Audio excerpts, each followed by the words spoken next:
এখানে কেকটা বানাইতে যাই আমার মনে কল আসছে, আমার বাড়ি থেকে কল দিছে, এই কারণে সমস্যা হইতাছে।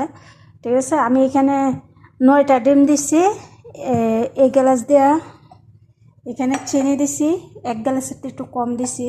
ঠিক আছে, আর আমি আপনাদেরকে ভালো মন্দ জিজ্ঞাসা করতে পারি না, স্যালামটাও দিতে পারি না, মনটাতে খুব রাগ হয়েছে এই কারণে।